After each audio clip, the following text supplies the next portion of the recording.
Mas Bagus lama. Gak apa-apa, banyak banget. Banyak banget ada 200 orang yang kesini. Iya. Kasihan Mas Bagus sendirian. Mungkin ngantarnya jauh-jauh kan jaga jarak. Jaga jarak soalnya, jadi Mas Bagusnya juga bikinnya jaga jarak. Ikut prokes juga. Ikut prokes juga. Iya. Kita lanjutin tadi yang Mas itu Pak Imam. Iya. Yang tentang masalah Isolasi mandiri. ceritanya yang itu akhirnya bagaimana keputusannya setelah dikasih tahu kalau lu Anda kok tidak lapor lalalali gitu yang lanjutannya cerita yang tadi loh. Ya, siap Mbak Deni, Mas Budi, mungkin juga pemirsa semuanya menjadi pembelajaran bahwa apa yang dikatakan COVID ini aib bukan. Jadi memang setelah tadi kita lakukan pendekatan persuasif kepada pengurus wilayah, kemudian beliaunya sempat mengelak, kemudian kita tunjukkan hasil daripada lab atau rumah sakit tersebut, akhirnya sadar, mengakui, dan dua pilihan tadi, isolasi mandiri di rumah atau di safe house, beliau memilih isolasi mandiri di rumah karena memang ada beberapa ketentuan. Safe house pun ada beberapa ketentuan. Jadi tidak semua dilayani di safe house. Oh gitu. Ya, jadi safe house itu mungkin yang dalam sudah perawatan dilakukan oleh orang lain itu tidak, karena takut mungkin yang menjaga juga ada yang merawat di safe house ya, kalau udah umur banget gitu Mbak. Iya, betul. Kalau masih menyusui menetek juga tidak dipaksa untuk di safe house. Jadi ada beberapa kriteria, tidak harus wajib di safe house enggak. Jadi pemerintah sudah memberikan kelunakan, kami pun memberikan kelunakan sesuai dengan kultur dan budaya. Nah, saya sampaikan tadi, akhirnya beliaunya tadi tetap memilih di isolasi mandiri. Nah, mungkin isolasi mandiri tadi tidak tepat. Harusnya isolasi mandiri di rumah itu kamar mandi sendiri, kemudian dapur sendiri, atau dimasakkan tapi pakai tidak piring Mbak, tapi yang mudah dibuang, gitu. istilahnya disposal atau ya itu. Kemudian kamar mandi juga harus sendiri Mbak, tidak boleh menjadi satu. Nah kalau semuanya udah kena, makanya mungkin dari persepsi masyarakat itu isolasi mandiri bahwa bisa di rumah saja, tapi mengesampingkan keluarga. Yang lainnya. Nah, itu yang bahaya Mas Budi. Iya. Itu tadi makanya karena COVID tidak kelihatan, loncatnya kemana tidak tahu, ya kan, karena COVID virus ini tidak melihat umur atau masa anak-anak maupun dewasa atau remaja seperti itu. Jadi yang tepat setelah kejadian itu akhirnya di hari keempat dan kelima, Sabtu dan Minggu, karena memilih dengan isolasi mandiri di rumah, akhirnya konsekuensinya kita kembalikan lagi kepada si terkonfirmasi. Itu Mas Budi konsekuensinya. Karena tidak mau di safe house. Sebetulnya kalau menurut kami sebagai Mako PPKM Mikro, kalau di safe house itu akan lebih enak karena tidak menular kepada keluarga. Iya, betul. Toh itu masih satu. Ya kan, masih kepala keluarga. Seandainya saya ke safe house kan enak. Jadi kan anak-anak ada yang merawat. Iya betul. Lebih aman lah ya. Ya, berhubung waktu itu permintaan tidak mau sehingga kita berikan keleluasaan. Keleluasaan itu ternyata menjangkit kepada keluarga.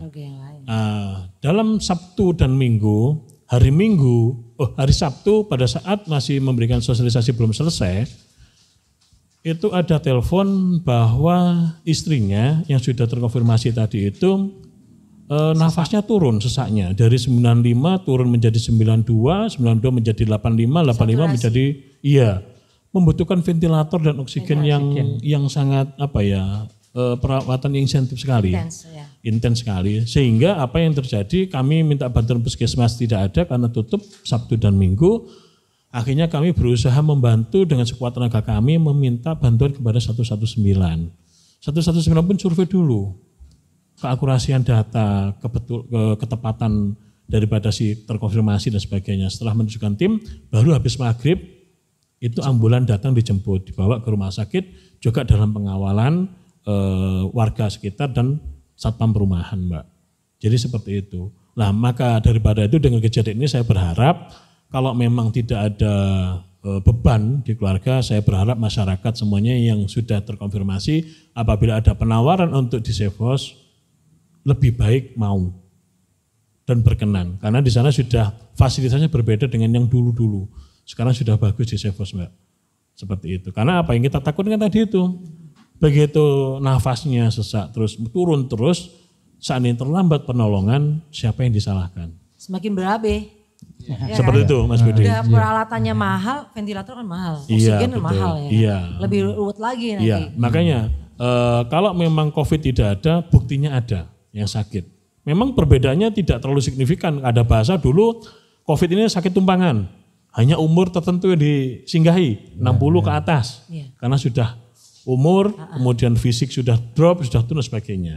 Padahal ternyata enggak ya. Enggak, tidak semua. Ada yang 47, ada yang 57 data kami ya. Iya. Nah, Ada karena yang tidak kami- sakit apa-apa ada terkena tidak juga. sakit, ada OTG dan sebagainya. Karena kami memang di Satgas ini kerjanya campur-campur Mbak. Ya pemakaman juga, Iya, ya dan sebagainya. Sehingga kami tahu kadang laporan daripada umur-umur itu tidak harus penyakit tumpangan, gitu Mbak.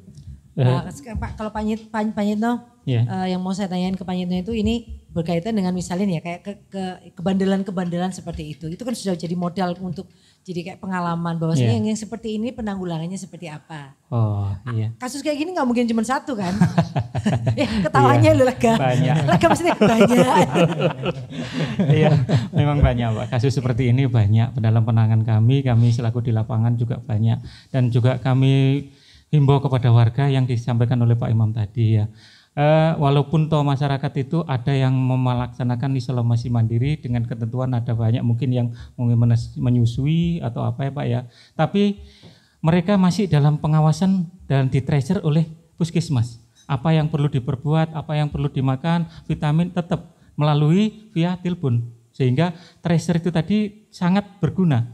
Ya, yang pertama mungkin nomor handphone, sehingga puskesmas bisa langsung walaupun hari libur siang malam bisa memantau secara langsung dan kegiatannya dalam isolasi di rumah, sehingga disamakan seperti isolasi yang ada di rumah sakit lapangan di di Jalan Ijen itu. Ya. Perlakuannya seperti itu perlakuannya, sehingga diharapkan kepada warga mungkin yang jangan takut kepada isolasi yang ada di rumah sakit lapangan, karena di sana sangat bagus, sangat baik perlakuannya, sehingga untuk penularan kepada yang lain itu kecil, yang bisa memenuhi syarat untuk isolasi yang ada di safe house itu. Saya harapkan kepada yang terkonfirmasi kita sama-sama untuk melaksanakan yang terkonfirmasi di rumah sakit lapangan atau safe house itu Bu. Dan. Oh, kopi is coming to town. Yes. Ini Welcome rata-rata. yang ditunggu ini. Yang ditunggu. Bikin suara serak ini. Oh, bikin suara. Oke. Yes. Kopi. Seperti biasa saya selalu americano. Waduh, ini Memang padahal harus Pak Nyitno maunya Air putih. air putih. white water. White water. White water itu ya susu Pak. Ini pelayanan khusus istimewa ini. Layanan khusus karena mau naik haji. Teman Haji. Iya. Pak Nyitno, Iya. kalau ada Ya. yang bandel-bandel, ini kasusnya belum nyampe ke yang pasar. Biasanya yang paling bandel kan yang orang-orang di pasar. Iya. Orang di pasar bilang itu, enggak ada itu yang namanya COVID itu, apa itu COVID? Sudah jelas ya kalau saya sudah ngomong kayak gitu ya. Iya benar. Bukan apa-apa Pak, masalahnya gini, bener-bener mereka tuh bilang, tapi enggak ada loh Bu Deni, ini paling murid tuh bilang, tapi di pasar tuh ada, di pasar enggak ada. Banyak Pak di pasar itu mah virus, mulai dari virus apapun ada sampai virus-virus maksudnya mata-mata hijau. Itu ada, Iya. cuman maksudnya kali-kali di sana itu mungkin nggak langsung misalnya ada rapid di tempat gitu Pak, pasti kabur deh semua saya bilang gitu. Betul, Misalnya ya. beneran seperti itu, soalnya bener-bener nih teman-teman itu yang tanya itu sebetulnya gimana ya, mau percaya itu kalau nggak memang keluarga sendiri atau diri sendiri yang kena itu memang sulit bisa percaya, Betul. sangat sulit bisa dipercaya. Nah kalau misalnya kedapatan di Pandanwangi itu kan ada pasar nih. Betul. Kita ada pasar kan Pandanwangi? Ada pasar Keremping namanya itu. Keremping. Yang Pasar di Keremping. depannya SD 01 Kelurahan Pandanwangi itu. Nah ya. itu yang di sana itu jadi kayak kalau Iya. yang di sana gimana tuh Pak? Kami kebetulan kami di sini adalah tupoksi kami bekerja sama dengan kelurahan, dengan satgas kelurahan. Kami sering mengadakan untuk sosialisasi dan juga kami turun ke lapangan langsung untuk mengadakan penghimbauan, karena dari peraturan-peraturan kami adalah sebagai penindak untuk menghimbau, sehingga sering kami melaksanakan tracer atau mungkin penghimbauan di tempat yang ramai seperti yang pasar Keremping yang ada di Pandanwangi itu juga. Dan alhamdulillah tadi pagi ya. Tadi pagi kami melaksanakan, tiap hari kami melaksanakan operasi gabungan justisi dengan kecamatan, baik itu dari Polsek, Koramil, kecamatan, Satpol PP maupun aparat ke tingkat kelurahan, mana yang dituju karena ada jadwalnya. Saya lihat secara garis besar sudah masyarakat insya Allah sudah banyak yang sadar mematuhi protokoler tingkat kecil, memakai masker. Alhamdulillah, iya. Dan kami biasanya itu ya sering bengak-bengok, sehingga kami kalau sedang melaksanakan operasi justisi gabungan, kami alhamdulillah dalam melaksanakan sehingga banyak masyarakat yang sudah sadar yaitu tadi tentang protokol kesehatan terkecil pakai masker, ya kan, pakai masker. Setiap kegiatan di luar rumah, kami menghimbau kepada warga untuk mentaati wajib memakai masker. Sehingga ini adalah sebelum ada vaksin, ini adalah vaksin yang paling bagus. Sehingga sebelum ada vaksin dulu kita adalah himbauan kepada warga. Itu aja yang terkecil, pemakaian ya, Pak, ya? Iya, pemakaian masker. Sehingga operasi ini kami berlakukan secara kontinu, baik pagi dan malam. Malam hari pun, apalagi PPKM ini. Kalau PPKM tingkat jilid pertama ini benar-benar mengena karena sudah sampai kepada penutupan kepada usaha-usaha ya kan yang harus mematuhi jam malam dan kerumunan di atas jam malam itu harus segera kita himbau jangan sampai ada kerumunan dan juga toko-toko jam sekian mematuhi peraturan yang sudah diberlakukan oleh perwali tadi itu. Oke, jadi maksudnya lebih ini ya, maksudnya sekarang tuh orang lebih banyak sadar gitu. Ya, alhamdulillah banyak yang sadar. Iya, karena mungkin di Pandanwangi tingkat kesadaran masyarakatnya lumayan baik. Alhamdulillah. Ya, untungnya tinggal di Pandanwangi. desa kita, Pandanwangi. Belum tahu kalau yang di sana tuh. Ya. Relatif berarti lebih ringan lah ya, maksudnya sekarangnya lebih ringan gitu dengan PPKM Mikro, Pak. Alhamdulillah bukan ringan, yaitu ini adalah sebagai tugas kita. Tetap kita adalah tupoksi menghimbau. Tetap kita tidak ada henti-hentinya, tidak ada namanya tugas kita sebagai Babinsa, sebagai tugas sebagai tingkat PPKM tingkat kelurahan, kita membantu ketua dan wakil ketua dan juga yang lainnya sehingga kita selalu bersinergi untuk masyarakat, khususnya Pandanwangi agar selalu dalam masa pandemi ini kita selalu taat kepada M5 tadi. 5M apa ayo? Ayo apa? Tunggu dulu. 1. Memakai masker. Mencuci tangan dengan sabun. Terus menjaga jarak. Menjaga jarak. Terus kerumunan. Apa kerumunan?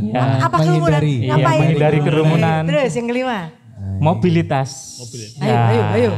Mengurangi mobilitas di luar. Ya, namanya Opa memang seperti itu. Sometimes banyak lupanya. Harus selalu diingatkan. Opa itu biasanya 3M dulu. Ada 2 lagi nih sekarang itu tadi. Ada yang kemarin itu 3A itu apa? 3A? Iya kan. 3W. Wajib imun, wajib aman, wajib iman. Itu 3W. Kalau bahasa saya 3A. Itu ya apa? Ayo aman, ayo iman. Oh iya, tinggal namanya Ayonya Mas Budi mantap. Itu kita sedikit kudan ini tadi karena keterangannya itu kan sangat padat. Kita sih berat teman-teman Sinau yang di rumah ya, benar-benar awareness kita terhadap teman yang lain ya, karena nyawa itu nggak ada harganya sih. Bukan nggak ada harganya itu karena sudah kita nggak bisa membeli nafas aja kayak gini, ya kan? Jadi please untuk consider to anyone bahwasanya perjuangan kita itu bersama-sama, kolaborasi. Ya, penting itu kooperatif, kooperasi, soliditas. Ngawut aku. Pokoknya solid. Yang penting paham. Tapi nanti ini ada yang kurang tadi, ada pertanyaannya yang kurang tentang isolasi mandiri. Apa yang ingin ditahu lebih dalam tentang isolasi mandiri? Berbiaya. Satu itu biayanya atau gimana? Isolasi mandiri ada biaya? Isolasi safe house tadi. Safe house. Tentang safe house kita kepingin tahu. Mungkin ada dari teman-teman Sinau di sana ingin tanya safe house itu nanti gimana? Ya tunggu dulu sebentar. Saya belum minum, Mbak. Yes. Terus dulu dong. Terus ini lagi. Apalagi disimpan untuk sebentar lagi. Apalagi? Lali aku. Aku sebenarnya pengen tahu. Bapak-bapak ini ada kayak salary khusus apa gimana? Oh iya. Mau tahu ya? Sensitif loh itu. Tapi perlu tahu masyarakat. Iya. Oke. Kalau enggak aku tak daftar dari Satgas juga. Oke. Relawan ya. Relawan. Jadi relawan. Relawan enggak ada apa-apanya, Pak. Siapa tahu ya. Loh namanya isu itu kan patut diterangkan supaya tidak jadi isu ya kan. Iya. Bentar ya teman-teman Sinawi ya, kita ngopi sebentar. Thank you loh rata-rata Mas Bagus.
Aku seger, kopi. Safe house. Ayo tanya. Kenapa safe house? Oh Pak, kalau misalnya kayak safe house gitu, prosedurnya gimana, bayar atau tidak, atau apa, gimana itu? Sepanjang yang masih isolasi mandiri kan memang tidak diwajibkan di safe house, kan sesuai dengan komitmen yang melakukan isolasi mandiri. Tapi yang untuk mengenai safe house nanti ada sendiri yang bagian menerangkan, bukan dari mangku kelurahan.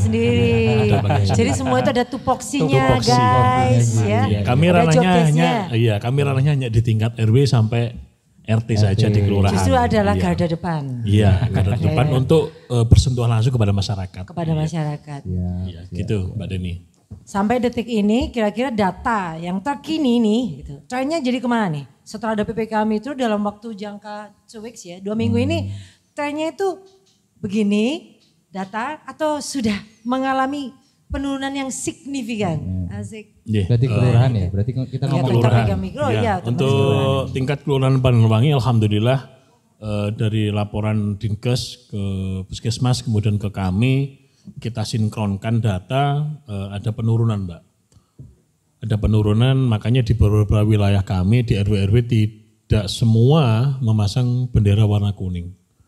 Belum tentu RW tidak memasang bendera itu tidak kuning, ya kan? Dalam artian gini, bendera di kami itu yang dipasang hijau itu apabila adanya warna kuning selesai habis, sudah negatif, bukan positif lagi, dipasanglah bendera hijau. Menandakan bahwa di RT A yang tadinya kuning dan sekarang sudah negatif, sudah sembuh, digantilah bendera kuning tadi diganti warna hijau. Sehingga orang yang lewat, oh kemarin ada orang yang kena positif sekarang sembuh. Itulah peranan daripada PPKM Mikro tingkat RT. Berarti di situ RT sangat peka dan sukses untuk memberikan edukasi dalam penyadaran memutus mata rantai COVID-19 ini. Signifikan nggak nilainya? Kalau selama ini yang kita lakukan dari perpanjangan sampai hari ini, alhamdulillah sangat signifikan sekali Mbak. Dengan laporan dari RT ke RW, RW ke kelurahan itu banyak nihilnya daripada sebelum-sebelumnya di sekitar pertengahan tahun 2020.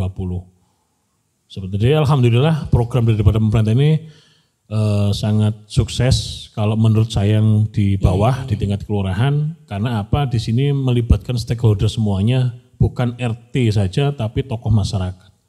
Karena tokoh masyarakat harus terlibat di mana banyak tempat beribadah yang harus menjalankan protokol kesehatan, tidak melarang beribadah, tapi tetap menjalankan protokol kesehatan. Itu kita melalui pintu tokoh masyarakat. Iya, yang iya sih ada juga yang Pak RT-nya nggak didengar, tapi Pak Yai-nya didengar. Nah, itulah fungsinya PPKM Mikro ini. Alhamdulillah berhasil, sukses kepada pemerintah. Iya, kami sangat mensupport dan juga berterima kasih adanya PPKM Mikro ini sehingga semua merasa dilibatkan dan adanya kepedulian kepada COVID-19 ini. Kalau dulu kan hanya Satgas kelurahan gitu ya. Waduh, terpontang-panting. Belum lagi operasi justisi, hujan-hujan, apel dan sebagainya. Kita hanya menjalankan tugas, tapi kembali lagi kepada masyarakat untuk kesadaran itu memang tidak mengena sasaran, Mbak. Dengan adanya PPKM Mikro, alhamdulillah sangat ada perubahan sama sekali. Tadi sampaikan Pak Iyet, istilahnya kerja kita lebih ringan. Karena adanya PPKM Mikro ini ya. Karena semua stakeholder terlibat semuanya. Ya, di atas kami hanya memonitor dan memantau bagaimana perkembangan. Itu merasa kita punya kewajiban juga untuk meminta laporan kepada RW dan RT. Oh itu kalau sudah seperti ini menjadi kewajiban ya Pak? Laporannya? Iya, laporan setiap hari. Karena yang tadi jenengan tanyakan kan grafiknya naik, turun atau datar itu kan di situ yang menentukan.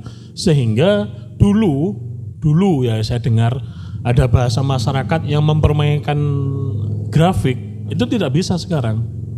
Dulu kan masyarakat mencurigai pemerintah atau dinas kesehatan, oh ini permainan, ditinggikan, dimerahkan, dihitamkan, diblokkan gitu kan. Karena memang masyarakat sendiri tidak punya data.